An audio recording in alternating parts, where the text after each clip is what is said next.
I'm actually speaking from my local pub. My internet connection at home is rubbish, and so this seemed like a better option. Also, it meant that I could get myself a pint, so cheers. I'm Roger Gaskell. I'm joined by Caroline Duroselle-Melish of the Folger Library. Caroline, are you there? Yep. We teach an annual course at Rare Book School on the illustrated scientific book to 1800. We obviously couldn't teach it this summer, but we're very much hoping to be back next summer. Laura Idam's going to give you some information about Rare Book School courses and grants which are available at the end of this presentation. This presentation is going to take the form of a lecture with slides, which should take about 40 minutes, after which we'll take questions which are going to be moderated by Laura and by Neil Curtis at Rare Book School. We want to talk about the woodblock, what art historians often call the matrix, the single physical printing block from which multiple impressions are made. The term woodcut is usually applied to impressions on paper. What we want to talk about is the woodblock, the singular physical object. By understanding the printmaking process, we can appreciate the choices that authors had for illustrating their books. We can ask, what were the constraints of the medium for the layout of the page and the graphical qualities of the images? How did the image progress from the original conception or sketch to the definitive pictorial statement printed in the book? This is exactly analogous to textual scholarship, where an understanding of typesetting and printing and the economics and organization of the print shop are necessary for a sound historical reading of the words on the page. Printing blocks in books is different from printing single sheet prints, which have been studied by print historians. Less attention has been paid to woodcut illustration in printed books. The presses were set up differently and the economics of production were very different. Single sheet print could be printed on demand in small batches. Books have to be printed in editions, usually 600 or maybe 1,200 copies for scientific books. And single sheet prints are printed one block at a time. Books, on the other hand, may contain hundreds, even thousands of woodcut illustrations, and the blocks all have to be kept track of, organized, and made available to the printer when he needs them. Thinking about blocks helps us to think about these issues. As well as a better historical understanding of the printed book, becoming familiar with the blocks and the way they are cut teaches us to look more closely at the printed images in books, to start to see things we had not noticed before, learning to look. In the first part of the lecture, I will explain how woodblocks are cut and how they are printed with type. In the second part, Caroline and I will describe collections of surviving woodblocks in Bologna, Antwerp, and Cambridge. Let's start by looking at some blocks. The first block I want to show you is one of the well-known Machioli blocks, which were cut and printed in Prague, first printed in 1562 to illustrate Machioli's good commentary on Dioscorides. So I'm now going to set up the slides and with a bit of luck, and here we go. So here we are. Here is the block, and blocks of this kind were cut with a knife. The image is defined by knife cuts, and then the white areas, the voids, are gouged out, are cut out with gouges. Because and this is, by the way, this is generally thought mostly pear wood, but other European hardwoods. And the important thing is that it's cut on the plank so that the grain of the wood is running this way. The paper is damp and will sort of sag down, so it's important to cut away the surface of the block so that the paper doesn't come into contact with the background and pick up any stray ink or other dirt. So, and obviously the wider the area, the more deeply it has to be cut away. So you can see the contour very clearly here. the image is very often was cut up to the right up to the edge of the block, and you can see that again here. And in this, now you can see some details of the cutting. I think you can get a sense now of the way that the knife works and and the way that it's being handled, so that in these shaded areas, there's even a very slight undercutting because of the angle at which the blade of the knife is being held. And on the back of the block, you can see here impressions of pieces of printer's type laid on their sides, or it may be spacing material, which is used to bring the block up to the correct height for printing. Here is another block, also probably late 16th century. This is about half the size of the Machioli block. And I should say that the Machioli block is about half the size of the biggest wood blocks that were printed. So in Vesalius or Fuchs or Aldrovandi, you get book blocks that are about twice the size of the Machioli block. And this is sort of half as big again. I just wanted to point out how this is a dime, the same size as an English British 5 pence coin, and this here is about ½ an inch across, slightly less than the size of the dime. So you can see what sort of delicate lettering it was possible to cut. Here you can see again these sort of characteristic shading lines cut with the knife and dipping away into the surface of the block. And the reason for this was that if the line ended on at the height of the surface of the block, it would tend to dig into the paper and could leave sort of blobs. So this way, the block cutter is able to achieve a fine line that disappears to nothing in a point. Here are some diagram blocks. It was the raised lines for diagrams were cut more steeply than in other blocks. And you can see the knife cut sort of defining the line here. It looks as if taking sort of two strokes here. And in this one, it seems as if the block cutter has used the knife to sort of pare away at the line, taking shavings off until he achieves the narrow curve that he wants. And you see lettering cut in the block here. Towards the end of the 18th century, Thomas Bewick started using the end grain of boxwood and using an engraver's burin rather than the woodcutter's knife. So now we're dealing with end grain boxwood. And on the back of this block, you can see these grooves which have been cut with the burin and these sort of gouge marks. So obviously the worker has been testing out his tools. Again, traces of paper, which was, this is underlay to bring the block up to height. Another 19th century wood block, wood engraved block, and with pieces of printer's types set into the block. There's also lettering cut on the block, but this is printer's type. Then well into the 19th century, probably in the second half of the 19th century, but all through the 19th century, most of the woodblock illustration is from end grain boxwood like this. And this then became a very versatile medium. Very many different styles could be imitated using end grain wood engraving. The box tree is a small tree, and so cutting it transversely, you can't get a very large block. So they were often made of pieces and bolted together as there.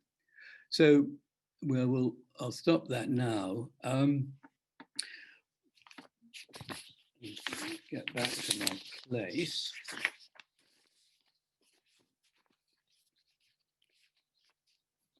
So I want to start with some technical issues. So first of all, cutting the block, and then we'll talk about printing it with type. I say cutting because we're talking about early modern knife cut blocks. I'm not talking about the wood engravings. I just wanted to show you them because, to understand the difference. So knife cut blocks were first printed in books in the 1460s. And then, as I say, in the 19th century, it gets taken over by wood engraving, this end grain engraving. And pretty much you can say that any relief printed image in a 19th century book is going to be wood engraving rather than wood cut. Although they may be printed from stereos, they may be printed from casts or electrotypes. But I think it's important. I mean, this distinction is important. The wood engraver uses a burin, as I said, which is like a copper plate engraver's burin, and it's pushed away from the worker. But block cutters are working on the side grain, the blocks we're going to be looking at, use a knife which is held like a pen and pulled towards the worker. The different tools, different manual gestures, and different characteristics of the material mean that very different graphic effects are possible.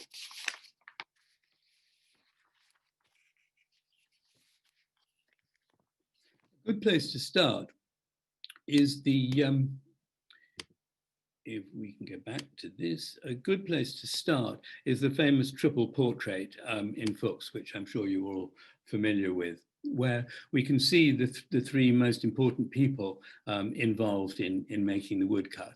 So we have Albertus Meyer on the right, who is drawing the plant in the vase, and then Heinrich Vollmauer on the left is transferring the drawing. He's holding the drawing here and transferring it onto this block of wood.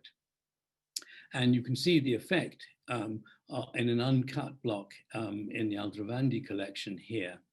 And then at the bottom, the sculptor, Wiet Rudolf Speckel, he's the block cutter. I didn't mean to zoom on, but I have. So the block cutter's job is to cut round the lines that have been drawn on the block. And I think that, and this is very well explained in the poem, which accompanies Josta Mann's woodcut. This is designed by Josta Mann rather than cut by him, of the Formschneider, the woodcutter, block cutter. And what he says in this poem is, I am a good block cutter, and anything you draw for me with a pen on a plank of wood, I will cut with my knife. When you print it, the image will be exactly as it was drawn and just as artistic, and it can be colored with a brush. So this absolutely sums it all up, that it's drawn on the block with a pen, could be a pencil, and on a plank, and it's cut with a knife, and everything that was drawn will be reproduced. This is a block with 4 images on it, which was obviously then going to be cut up. This is something I haven't come across before, and I don't know how common this was. I mean, it could have been printed like this or intended to be, but I think it was probably cut up into meant to be cut up into pieces. So this was made for Rudbeck in Sweden towards the end of the 17th century. And you can see how the block cutter started defining the image with his knife, and then the next stage is to clear out the voids with the gouges. This is particularly interesting, I think, that there is some ink on this figure, and I assume that this was to take a progress proof so that the block cutter could see how he was getting on.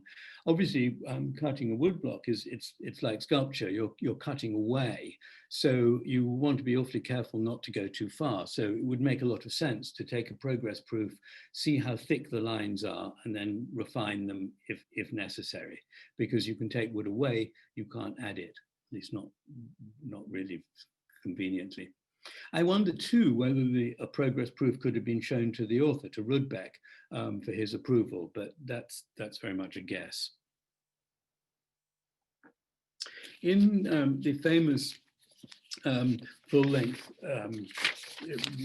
figures in Vesalius's De Humani Corporis Fabrica of 1543, you can see very much how the pen drawing has been sort of released, if you like, it's sort of developed by the block cutter.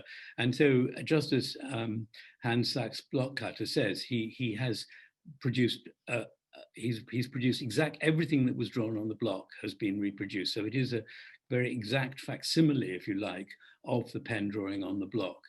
This is also true of the formal cross-hatching, although obviously that was drawn on the block in a much more formal syntax.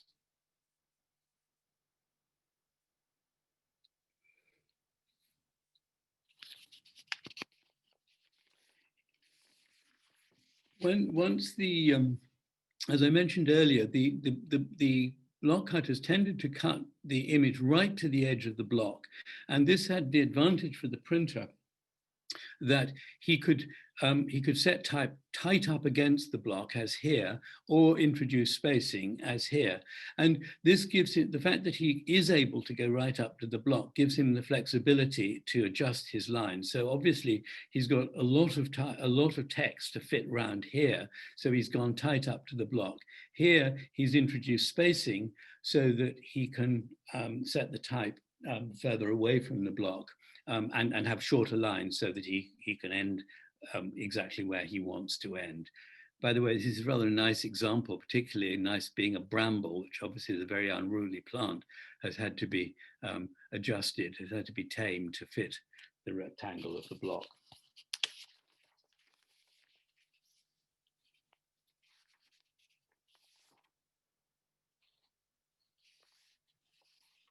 So really the second issue that we need to think about is press work.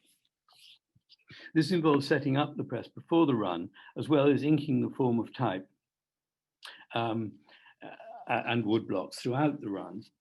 Woodblocks are always made a little lower than type high. There are two reasons for this. One is that that type wasn't there was no standardization of the type of type high.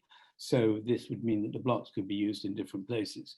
But the other, which I think is equally important, is that you might want to have, if you've got a very sparse lines on the block, you might want to raise it up a bit. If it's very you might want it to be a bit lower than the type. If it's very dense, you might want to raise it up, because obviously the density of line on the block will be different from the type, and so may need a different amount of pressure.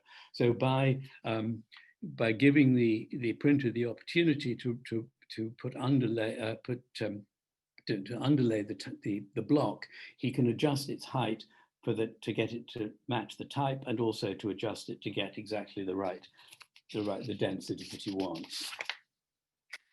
And for fine work, further adjustments can be made by pasting make ready onto the tympan, so that the particular areas of the block can be made darker, be brought up, as the printers say. Once the press is set up, then inking will have an effect on the cleanness and evenness of the impression. Clumsy or heavy-handed inking will clog up the fine lines in the block, whereas obviously too little ink can create grey impressions. In his treatise on woodcut of 1766, Jean-Michel Papillon lists 6 reasons why blocks are often poorly printed in books. Almost always, he says, this is due to lack of attention by the pressman. I mean, he obviously wasn't going to admit that there was anything wrong with the blocks. He says that the pressmen they work too fast, or they're careless, or the paper is badly damped, or the ink is badly rubbed out, or the ink is poorly distributed on the ink balls and on the form, or the blocks have to be given time to dry after washing, which will make them swell, and then the lines will appear crude. Good results, in other words, demanded more care and attention, and so no doubt more expense. In 1566, Francesco de Franceschi printed a quarto edition of Serlio's works in Italian on the left. When he used the same blocks for a Latin edition 3 years later, the presswork is markedly better. There are good, you can see these good solid blacks here compared to the grey here. I assume that the pressmen were told to take more care with the folio Latin edition for an elite market, compared with the cheaper, smaller, vernacular edition in quarto. The pressmen would have been perfectly happy with this arrangement, as they were paid piecework, so the publisher would have borne the extra cost of the slower work.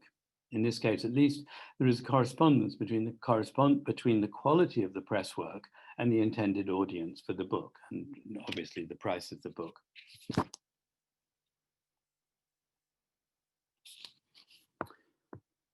So we now want to move on and talk about 3 collections of woodblocks. And so if I could hand over to Caroline now. Thank you, Roger. So until recently, few institutions paid attention to the printmaking matrices in their collections. Often these objects were stored in less than ideal conditions, tucked away behind doors, in drawers or boxes, with little or no information, making it almost impossible to find them. Fortunately, things are now changing. Institutions are starting to inventory, catalog, and digitize their matrices, hence giving them much greater visibility. They are also starting to pay more attention to the storage conditions of matrices, which matters for their long-term survival. The collections that Roger and I will discuss are good examples of this curatorial shift. I suspect, though, that there are still many hidden matrices in numerous collections which remain to be rediscovered. Let's hope that in the coming years, more and more will become accessible to the public. So I'm going to now briefly highlight some of the features of the Aldrovandi's woodblock collection in Bologna. Out of over 4,000 woodblocks made for the Renaissance naturalist Ulisse Aldrovandi, over 1,000 are extant at the University of Bologna, both at the Science Museum in the Palazzo Poggi and at the University Library. Yes, yeah. And now the presentation. The blocks housed in the Palazzo Poggi were digitized several years ago and are now available online. This is the link on the right. These blocks were all made for a single publication, Aldrovandi's Natural History Encyclopedia, made of 12 thick folio books. The naturalist was greatly involved in the production of these woodblocks. He financed and managed almost every part of this project. The examination of such a large collection of woodblocks provides another overarching view of Aldrovandi's visual project that it would be difficult to get through the study of just a few blocks. It shows that the work of drawing and cutting was collaborative and left little space for the individual craftsmen to stand apart through the distinct quality of their work. Aldrovandi's draftsmen and block cutters used a rich vocabulary of lines to depict different specimens, but these visual strategies were far from being unique to them and had been used by others before. And here you see just a sample of these strategies. Some other features of these woodblocks include their size, often larger than those used in other Renaissance natural history books, which reflects Aldrovandi's ambition to publish the largest encyclopedia, including both for the number and the size of its illustrations. However, small size blocks were increasingly used in later volumes, as cutting so many large ones was not sustainable financially. Furthermore, large blocks provided less flexibility of layout with text than small ones, as you can see on the right, where the printer really had a hard time to fit any text by the woodblock. And actually, this is a woodblock where you can see the printer has cut some of the blank background just to fit this text. Many blocks also reveal the thick outlines of the specimens depicted on a blank background, often carefully cut and polished by the block cutter. The reason why, and here is an example of a polished, very well-polished background. The reason why the blocks were polished so carefully is not known and needs to be investigated further. Another characteristic of these blocks is the often distorted shape of large animals in nature. Can we have that? Such image manipulation was required to accommodate Aldrovandi's claim that the size of the specimens depicted on the blocks reflected their life size. Draftsmen use this visual distortion to maintain a sense of the animal's proportion. But in a way, it is not very different from what Rogers was mentioning with fitting a plant on the woodblock, showing all its different aspects. Over time, Aldrovandi's woodblocks became an integral part of his museum. Cut wood blocks and those drawn, waiting to be cut, were arranged on shelves or trays in cabinets in several rooms of his studio. Aldrovandi organized them by subject and by size, like his books. The meaning of the blocks shifted as the naturalists set them into new relationships. For instance, woodblocks of monsters were stored in proximity to two paintings of unicorns, to wondrous objects hanging from the ceiling in the room called the antechamber, and to the marine monsters and whale bones hanging in the vestibule.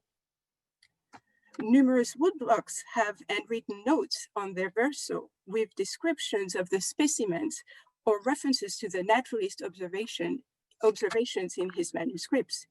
These notes were most likely intended to help with the retrieval of the blocks, including to be displayed to visitors.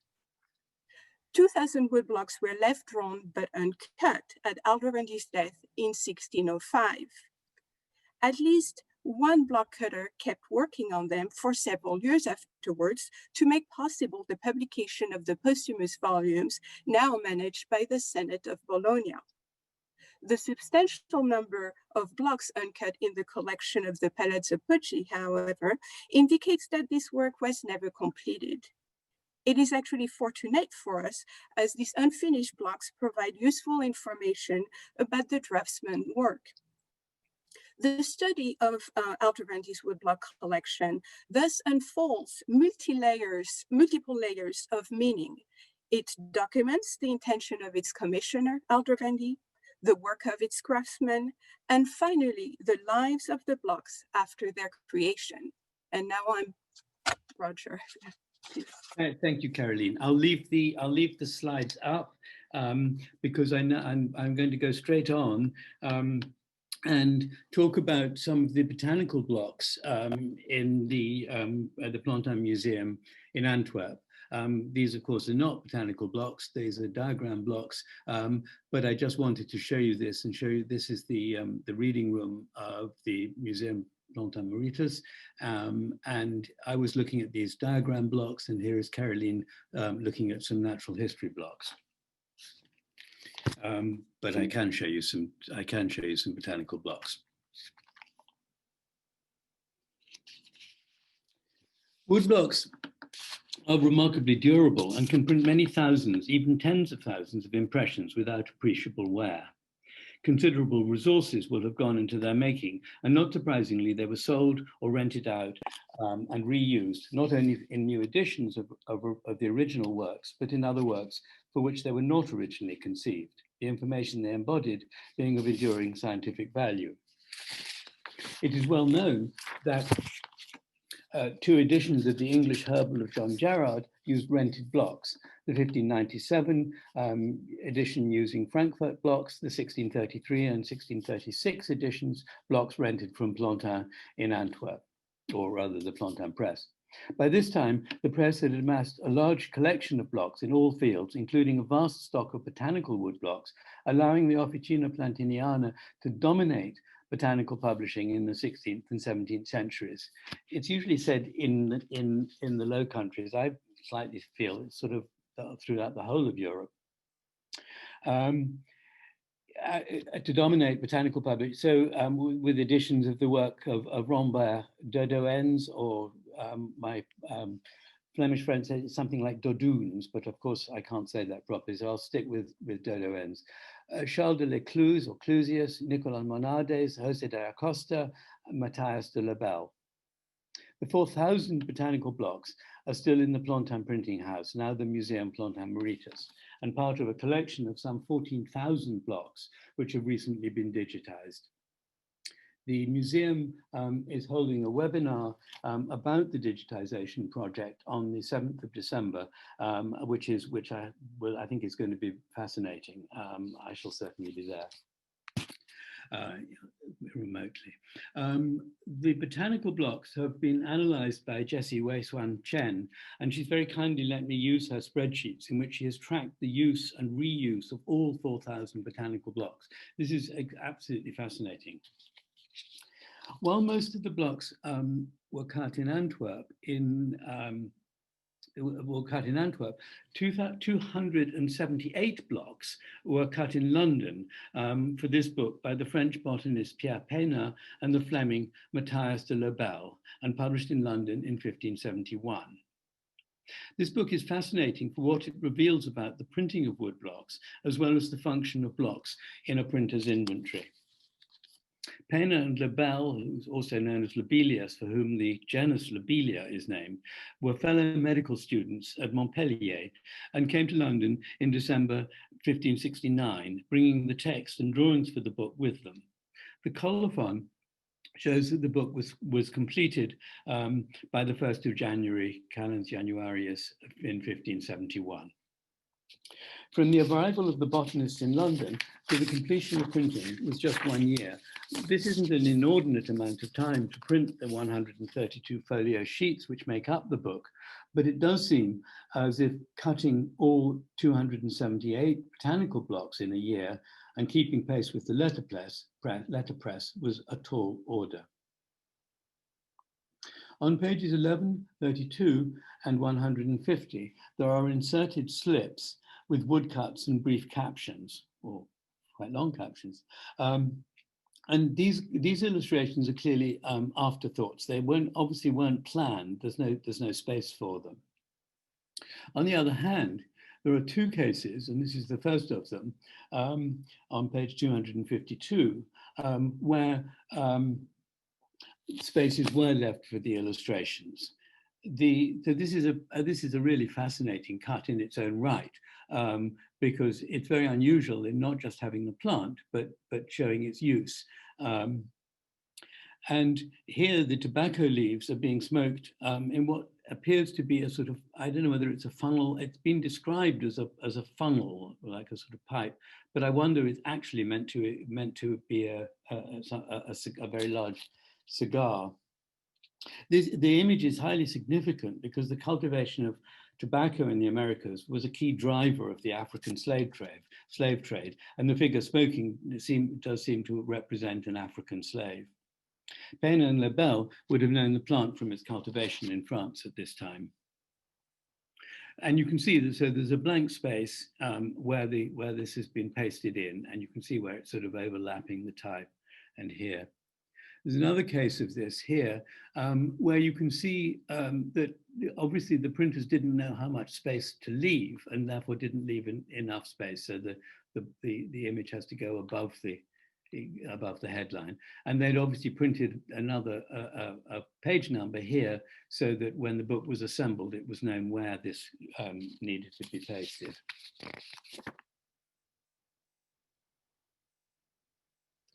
So here's the entry for the tobacco block in the Plantin Museum catalogue.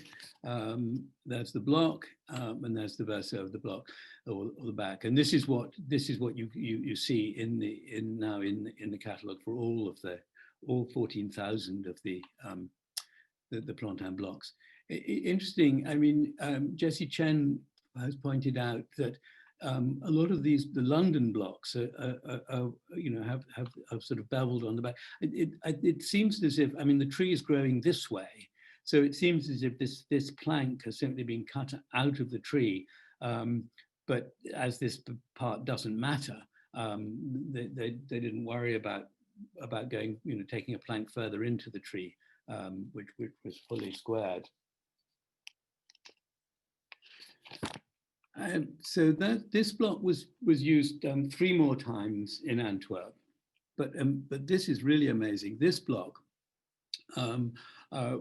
which is also, also printed in Pina. It's actually printed twice in Pina and Lobel, and it gets printed. So there's its original printing. It gets printed 8 more times in Antwerp and Leiden, twice in London in Gerard. So it's now moved to Antwerp and now come back to London and then back to Antwerp again for another book of Dodo Ends.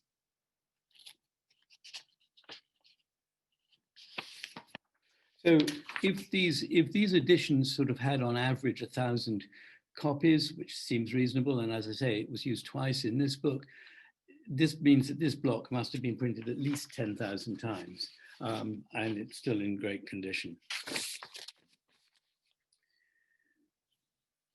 So this is one of the 76 of the Pena and Lobel blocks, which were among the, so there were 2,700 blocks which went to London to print these editions of Gerard, and 76 of them come from the original London book, the Pena and Lobel.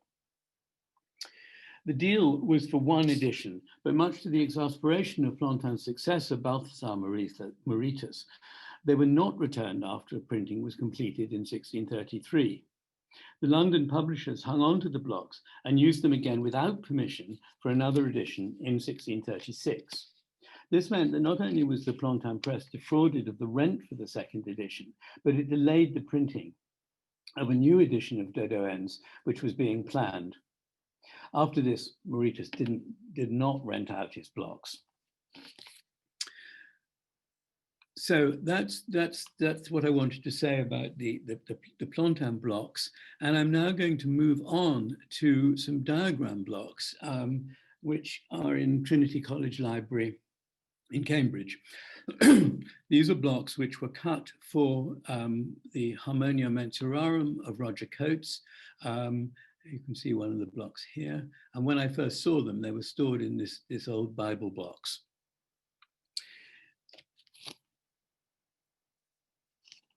Apart from the interest of these blocks in themselves, the collection is important because of Coates's very close connection with Sir Isaac Newton.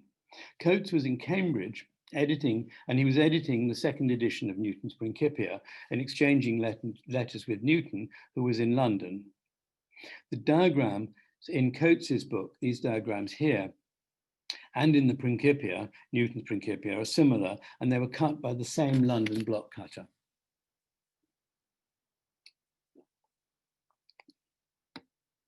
Coates' Harmonia Mensurarum is a collection of his mathematical works, including the reprint of a paper on logarithms, first published in the Philosophical Transactions of the Royal Society in London in 1717. For the diagrams in this paper, Coates had asked Newton to help him by delivering his drawings for the diagrams to the block cutter, a man called Lightbody, we don't know his first name, who was at the same time cutting blocks for the Principia.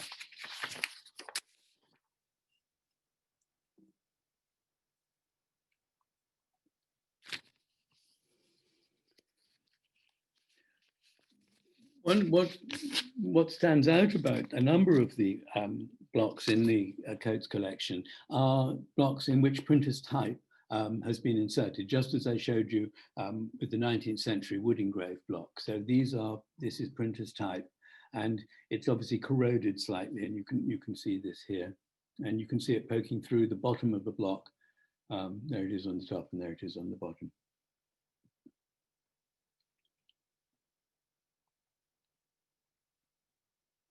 So what's happening here is that here you can see that so these are clearly these type inserts correct mistakes that had been made in the block. So here we can see a P cut in the block, and that's what it looks like when printed. And here somebody has written on the block a letter P to indicate which letter needed to be cut out and replaced with the P. And I think these have to be corrections, because I can't think of any other reason why you would cut this one in the block and use type for this one. So as I say, I think they have to be corrections. Curiously enough, there's an example in Aguillon's Opticorum, 1613. So this is one of the blocks that I was looking at in the reading room in the photograph I showed you earlier. So this is 100 years earlier. And by coincidence, it's the same mistake. It's a letter P. So again, printed from the wood and printed from type, which has now fallen out.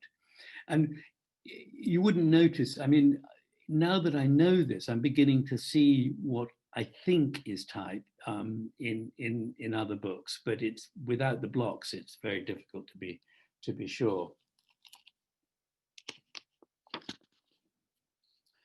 So if we go back to Newton, as I said, Coates and Newton were writing to each other as Coates was seeing the second edition of the Principia through the press, which was a long drawn out process between 1708 and eventual publication in 1713.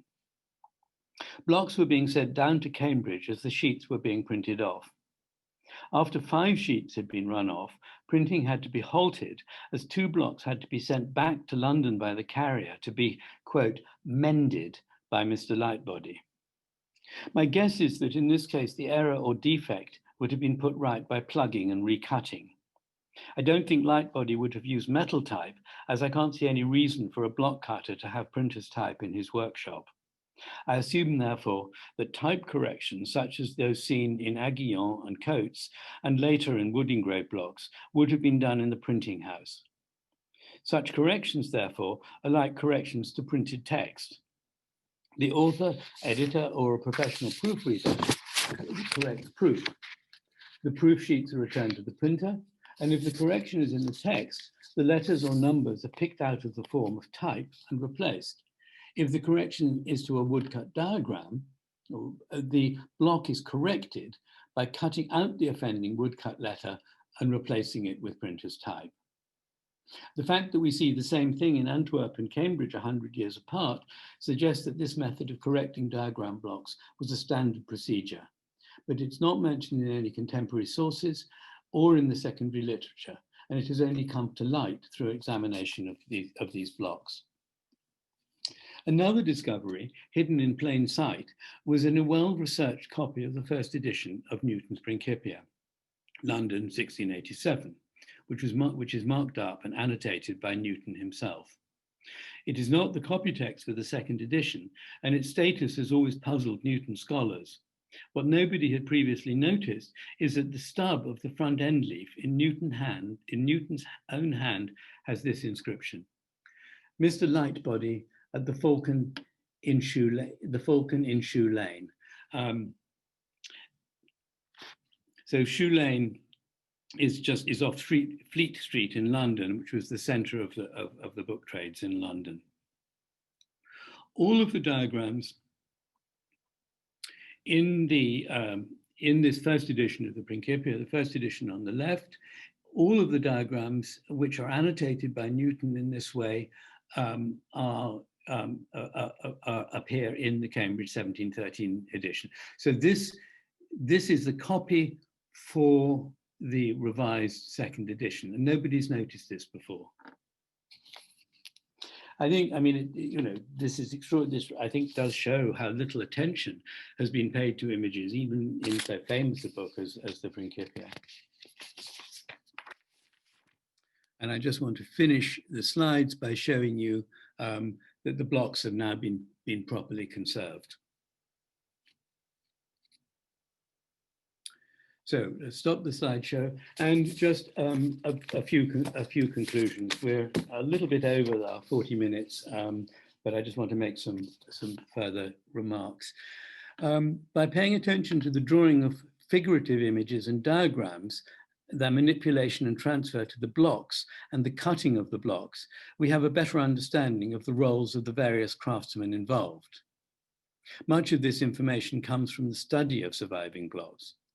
And when we look at the printed books with an understanding of the printing process, we gain an insight into which of these issues of page layout and image quality were determined by the author or by the publisher, or simply the result of printing house practices at different times and places.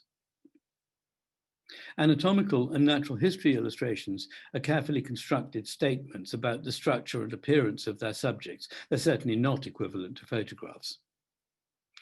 There are many accounts of naturalists leaning over the artist's shoulder and telling him or her what to draw.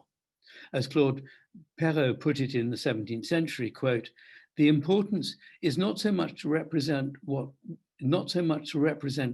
what is seen as to see well what should be represented," end quote. The image is a visual statement of the author's analysis of the specimen, its function, or its taxonomic features. During the process of printmaking, this becomes further refined. The printing matrix thus comes to embody scientific knowledge. This is the reason that Aldrovandi's blocks could function not just as printing materials, but as integral to his museum collection, alongside manuscripts, drawings, and specimens. Similarly, the Plantin botanical blocks can be seen as embodied knowledge. They could be reused where the naturalist shared the opinion of the original creator of the image, or in the case of Clusius, where Clusius was sometimes not satisfied with an existing block. So when some of these books were when these block collection was being reused in several of Clusius's books, he didn't like the block that existed of a particular plant, and he commissioned a new block, which I think sort of shows that obviously some of the blocks he was happy with, and therefore accepted the knowledge that was embodied in the block, and in other cases he felt a new one was called for. As well as the cumulative knowledge of several generations of botanists, the Plantin blocks are also a major commercial asset, and as we've seen with this to and fro between Antwerp and London. The Coates and Aguillon blocks show how corrections were made to the lettering on diagram blocks in just the same way that text is proofread and corrected. And this is something which had not been previously discussed. Indeed, there is much more to be learned about scientific book illustration. Looking at blocks and thinking about their production and use is a good place to start. And that's where I'm going to end. Thank you. Thanks so much, Roger and Caroline, for a fascinating presentation. We have a lot of questions that have come into the chat already, so we should jump right into it. Jack asks, what is the oldest woodblock or collection of woodblocks that had been in continuous use? That's a tricky one. Caroline, do you have any views?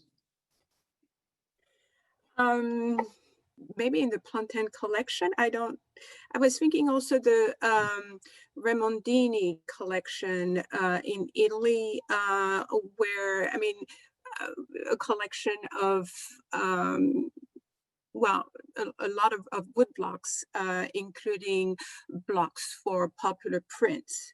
But I mean, this is a later period, 18th century, but maybe up to the 19th century. It's just a guess. Yeah, that reminds me. Yeah, there is a collection of popular print blocks in a place outside Paris. I mean, I'm now forgetting where it is. And these were sort of popular religious prints, and these are very early. I mean, some of these are, I think, 16th century, and they were definitely used in the 18th and indeed into the 19th century, and they were printed again in the early 20th century, I think, and there's an edition of them. I'm sorry, I'm forgetting all the details, but if Jack would like to send me an email, I can easily dig it out. Wonderful, thank you. Our next question comes from Robin Abrams, who asks, if blocks were damaged, for example, during transport, would they be repaired or recut? And she mentions that she's interested in knowing more about the damage in the line work itself. Mm-hmm. Yeah, this is very interesting. Yes, I mean, blocks certainly did get damaged, and you can see even in first editions, there's often damage. I'm just going to go back to my slides, and I've got a number of slides which I might have used and didn't, which I think can help to answer. So this is maybe a bit random, but we'll see what we can do.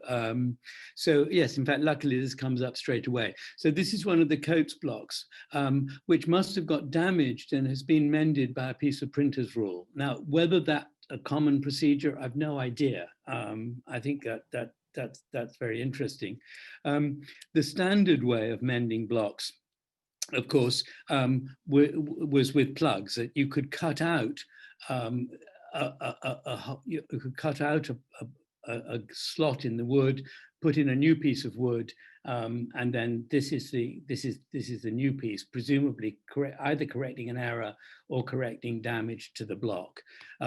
The point about the Etienne, and this was actually done initially, but I really was the importance of this slide is that it just shows the effect of using a block to alter a part of a wood block.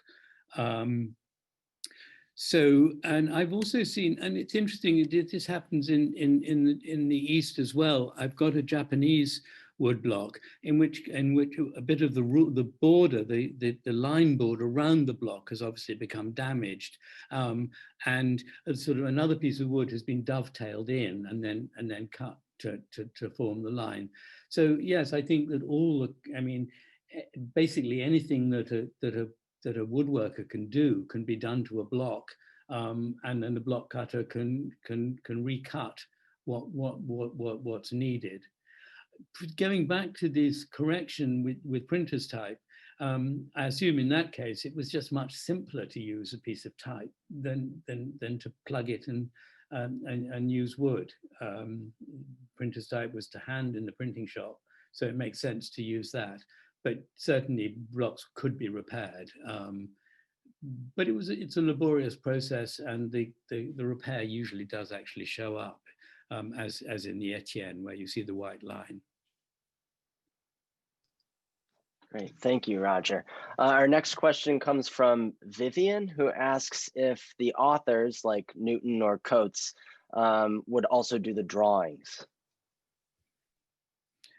I think in the case of diagrams, it probably yes. I mean, if you're a mathematician, I think you're probably almost inevitably going to be drawing your own diagrams. If you're talking about natural history, I think much less so. Wouldn't you, Caroline? What do you feel? Well, there may be some. Yes, I'm just trying to think here of other examples than cases than Aldrovandi. Aldrovandi didn't really, there is no evidence of him making any drawings. He had a team of craftsmen doing it for him. I think that on the other hand, there are a few drawings from Gessner, but yeah, most of the time you would have a professional draftsman doing the work for in preparation for the woodblock. And I think in two stages. I think both the drawing itself and then the transfer onto the block. Though those two people may be the same. Sort of going back to the diagram, so I sort of just thought maybe I didn't fully understand the question. I mean, was the question whether the author would have drawn directly on the block?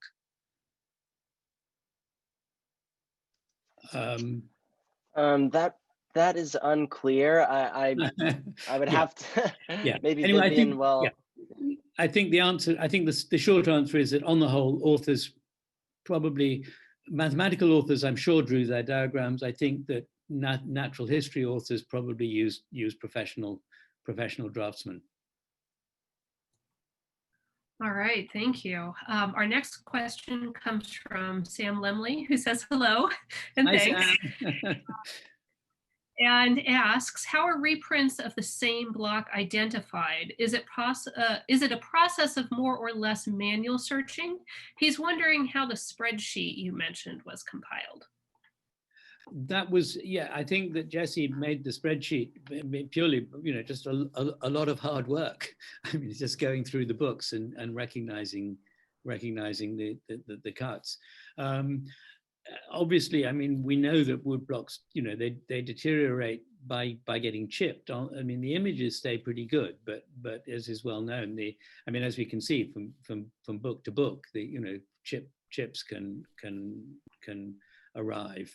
and wormholes. I mean, you do see, even in early books, you see blocks that have already got wormholes in them.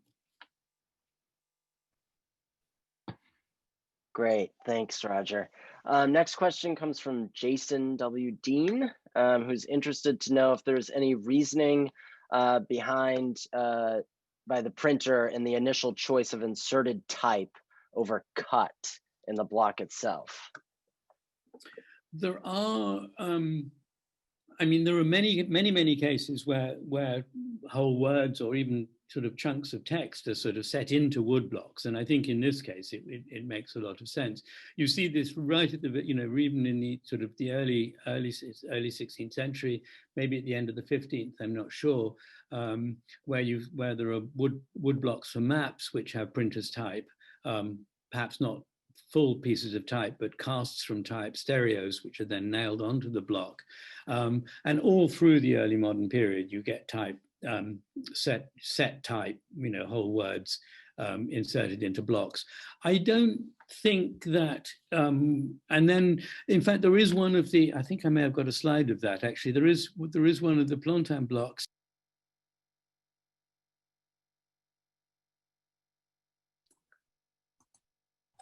I think we may have lost Roger. Caroline, do you care to continue that answer? Sorry, I think he's going to join us. He must have pressed the wrong button.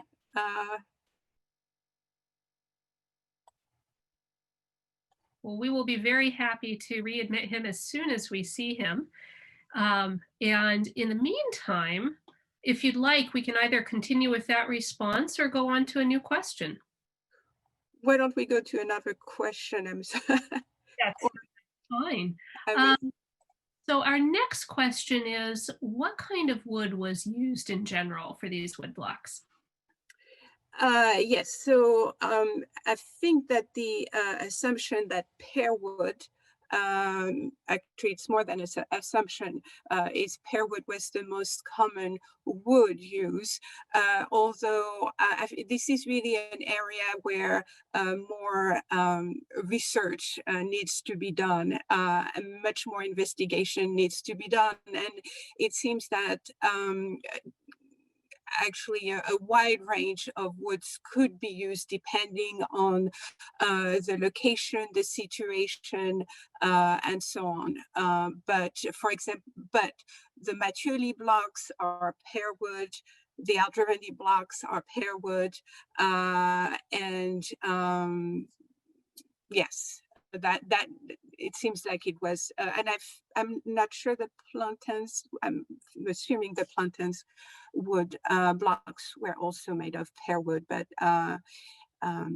it is really an area where much more research needs to be conducted and an analysis of blocks. Thank you very much. I do see that Roger is trying to rejoin. In the meantime, Neil is going to ask the next question. Great, so the next question comes from Jeff Peachy, who says that he knows of Randall Holmes's ink drawings for his 1688 Academy of Armory at the British Library. Are there other collections of drawings that the cuts are based on? Mm-hmm. Did you hear this, Roger? Yes, but I don't know. Very good. Collections of drawings. So I guess the question here, I mean, that's getting back to what Roger was talking about in terms of preparatory drawings for the block cutter or preliminary drawings. What type of drawings are we really talking about here? I think that's a very important question. Is there? Would you like me to repeat the question for Roger so you can hear the whole thing? Yeah. Okay, yeah. So from the top, Jeff Peachy says that he knows of Randall Holmes's ink drawings for his 1688 Academy of Armory at the British Library. Are there other collections of drawings that the cuts are based on? I'm just going to see if Jeff Peachy might be providing further clarification. But Yeah, I mean, I think, yes, there certainly are. I'm not sure about sort of, I'm not aware of whole collections. Oh, yes, there are. There are the Tempesti drawings for, I can't remember what the book was, Tempesta rather than Tempesti. And there are quite a lot of individual things. There's a lovely pen and ink drawing done for John Dee's treatise on navigation. This is London, early 17th century. I can't remember the date. But yeah, certainly there are quite a number of instances. And I mean, what's interesting about something like the D and the drawing for D's frontispiece or our title page, and indeed the Tempesta drawings, which are quite well known, is that there are considerable differences between the original drawings and the woodblock, the woodcut as it's printed. So I think they're fascinating to see how in transferring it onto the block, although once it's transferred to the block cutter then just has to do what's been drawn.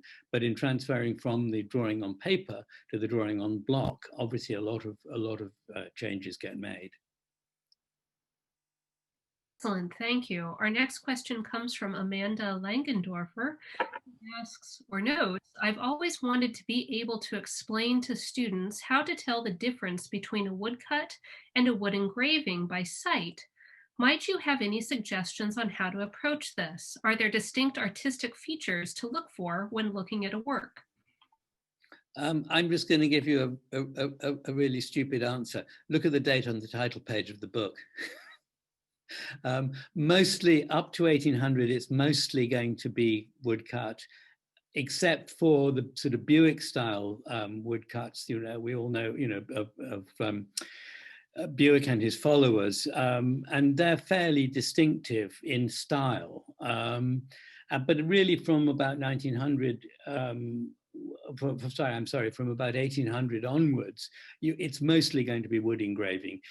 It's much finer, so obviously there are visual clues. It's much finer.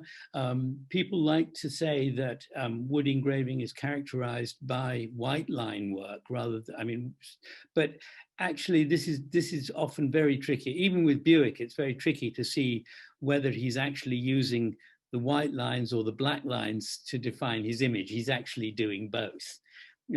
So simply because something is white line work doesn't prove that it's wood engraving. But there is the fine, there is the very fine line. You can get a much finer line. So end of the 18th century, it's more stylistic. Into the 19th century, it's almost always going to be engraving.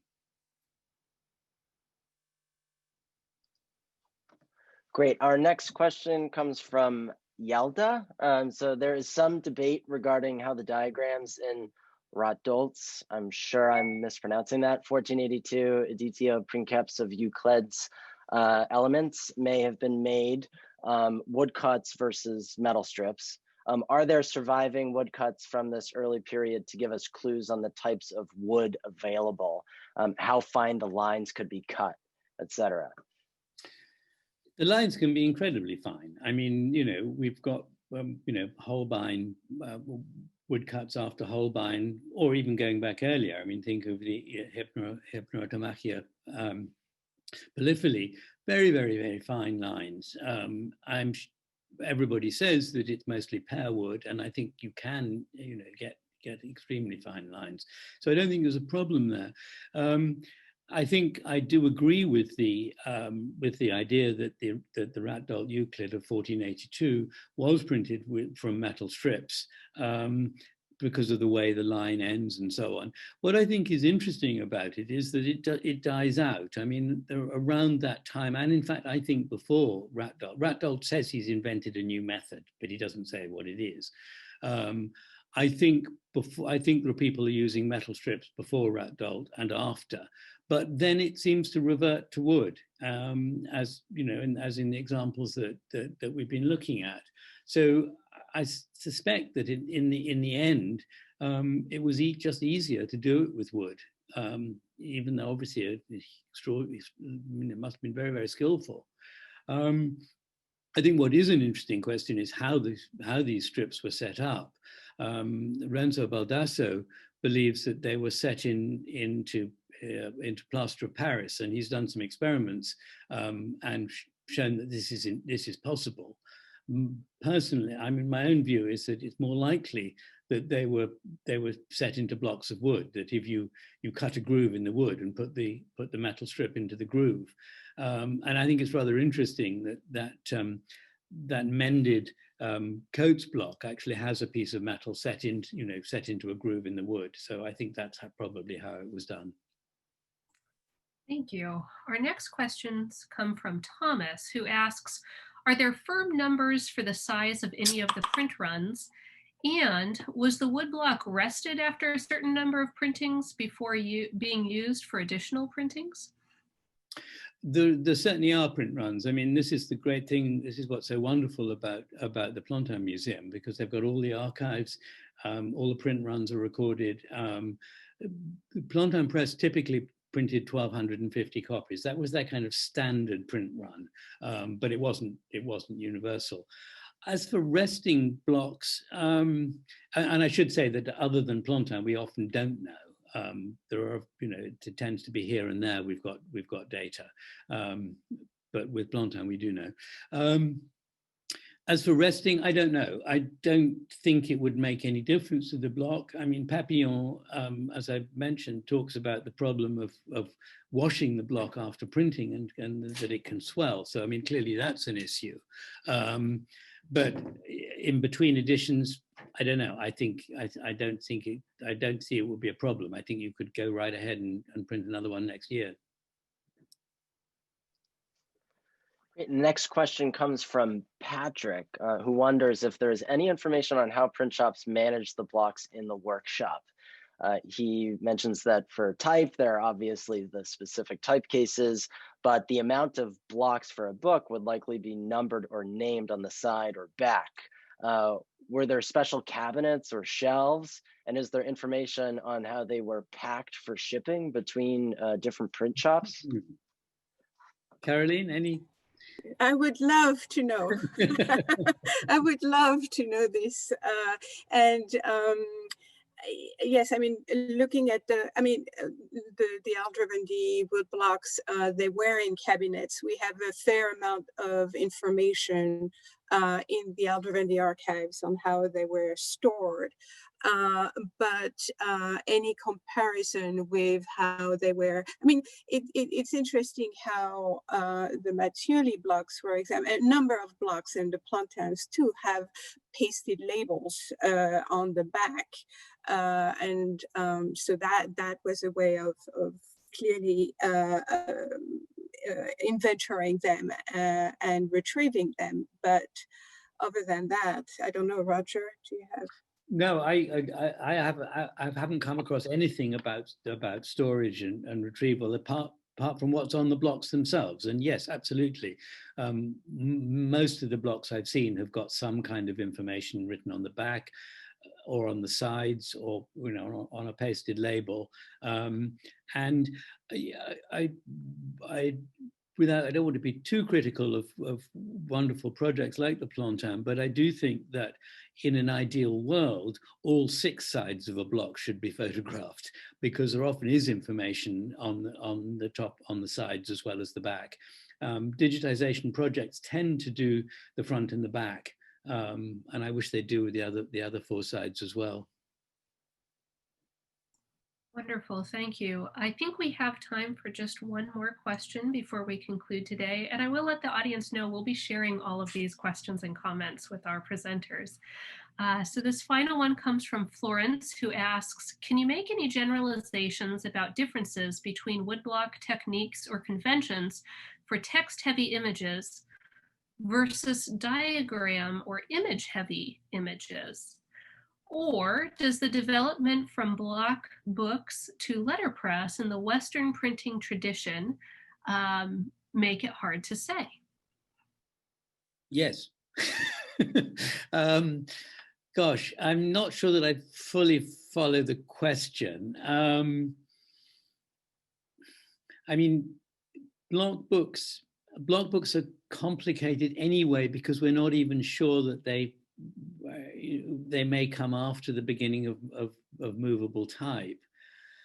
There is, I mean, an interesting case is there is an edition of Reggie Montanus's calendar, which was done as a block book in the early 16th century, I think, which is really interesting because, again, if you've got, most printers probably don't have a sufficient stock of numbers, of numerals, to print the kind of the tables that you need for an ephemerides calendar, and therefore there's one edition that was done with woodblock. But I think on the whole, the chances are that once printing gets underway, if you've got a lot of type, a lot of text, or a lot of numbers, you're much better off using type. I don't know whether that answers the question, but I think there's not much reason to cut a lot of text on a block in the West, and there's not a lot of reason to. I mean, so you're going to use type when there's a lot of text. I mean, I think it's as simple as that. All right. Well, thank you very much. Roger and Caroline, we really appreciate your time today. This was our final event of RBS Online for 2020, and we're so glad that we could end on this positive note. I also want to thank our audience for joining us. It's really been a pleasure to see many of you in multiple events throughout the summer and fall. Meanwhile, I'd like to take a moment to mention our classes. We have published our course schedule for summer of 2021 at our website, rarebookschool.org. That schedule includes Roger and Caroline's class, which we're hoping to offer, if all goes according to plan, in person the week of June 27th. We are planning to move some of these classes online if the pandemic permits us to do so. And in the meantime, we're currently accepting applications for our scholarships and fellowships. The applications for our Access 2021 Scholarship, Lang Fellowship, and Cultural Heritage Fellowships are all due November 30th. So we look forward to receiving applications from you as well. Thank you, everyone. Take care.